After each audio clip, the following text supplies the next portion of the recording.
Next, we go back to the 60s and 70s when sports regularly put PSU in the national spotlight.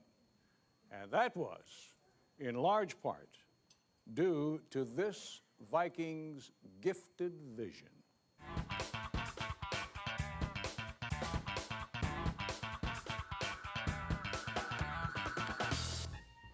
An eye for excellence is what has always separated Roy Love from his peers. Proud of his Portland roots, the retired administrator is still a strong advocate for high school sports in the Rose City. He's a hometown boy, you know. Love played baseball at Cleveland High School and Portland State, but immediately turned to coaching and teaching following graduation.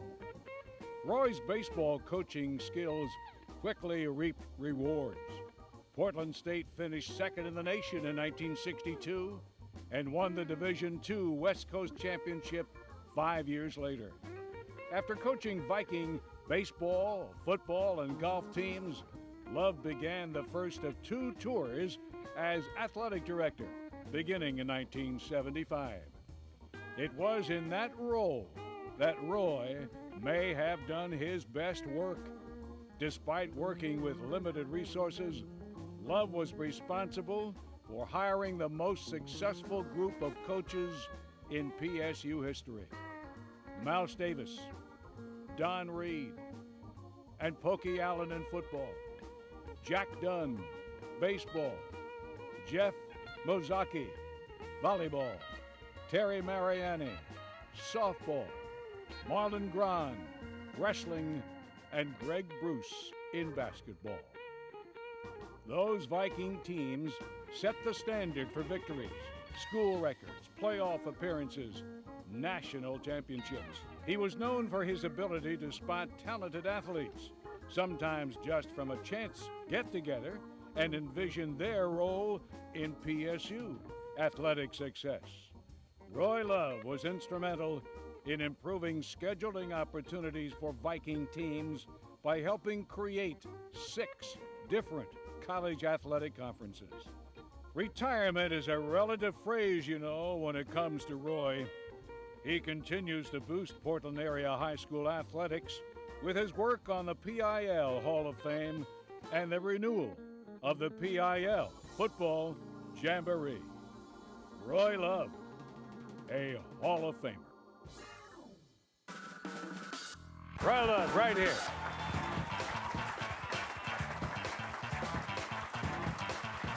Yes, sir. Have a seat, Coach. Congratulations.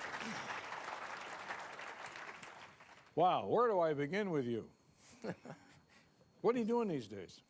Well, I'm trying to keep from being so busy, but I enjoy what I'm doing and helping with the Cleveland Alumni Association, the PIL Hall of Fame, and I live in Summerfield, and so I'm involved with the Civic Association, and I try and get a little fishing in if I can, not getting too much in. How about golf? You still doing that? Well, I see you once in a while, you know. Yeah, I'm playing a little golf, Are you? if that's what you can call it. Yeah, I understand. Right. All right, you had a sensational career at PSU. Reminisce about all of that for a moment, if you would, please. Well, you know, I've been really lucky. You know, I had great teammates at Cleveland and at Selwood Park, and when we grew up, and I went to Portland State because I really wasn't good enough to go anyplace else, and I got good coaches.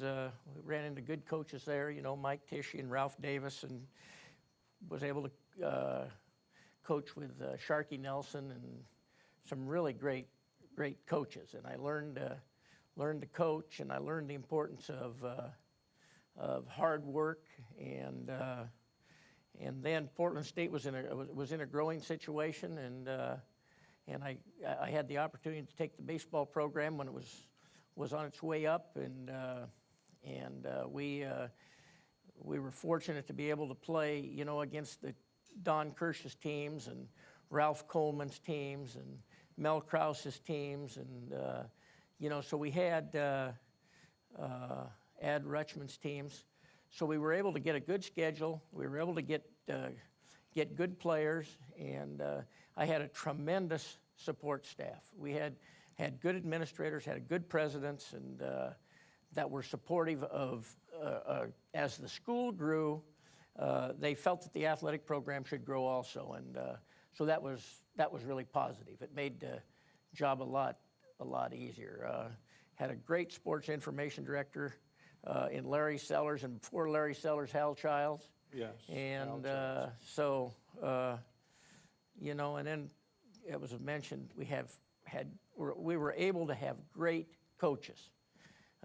We had coaches that could do the two things that I think are really necessary. One's they can recruit, and two is they can coach. How'd you find those guys as athletic director? Well, that's a good question. No, it's, you know, as an athletic director, I think if you're doing your job, you kind of figure, well, sooner or later somebody's going to leave, so you better be ready to look for somebody else, and that's what happened. You know, you look around and you feel, well, this guy can coach. You see what he's done. You talk to different people, and I don't really know how to explain it, except for the fact that you got to have a kind of a gut reaction that you know somebody's going to do the job. I always felt that you're going to hire a coach, and you're going to tell them two things. One is stay in the budget, and two is don't break the rules, and then you let them go. Well, that's good. That's good advice. No doubt about that. And you're working with young people to this day, correct? That's right. That's right. I think one of the things that I've always thought was important is that, you work hard and you surround yourself with good people, and then if you can, you got to give something back. Mm-hmm. You know, if it hadn't been for the coaches that I had and the players that I played with, and all the way from the recreation departments to the high school and the college coaches, I sure wouldn't be here now. So I think if I can do anything to help the kids that are out there playing now, even though it may not be a lot, I've got two grandkids that are here tonight, and they're pretty good little players, and I'm sure they're tired of hearing Grandpa holler at them all the time. But one of the things that I would tell them is that the harder you work, the luckier you get. Good advice. Good advice. Well, you are so highly regarded, and it's been a long time in coming, Roy. So would you stand with me, please? On behalf of the state of Oregon, Portland State University, on this night, September the 26th, 2006, Roy Love, you are now officially inducted into the State of Oregon Sports Hall of Fame. Thanks, That's good. That's good for you.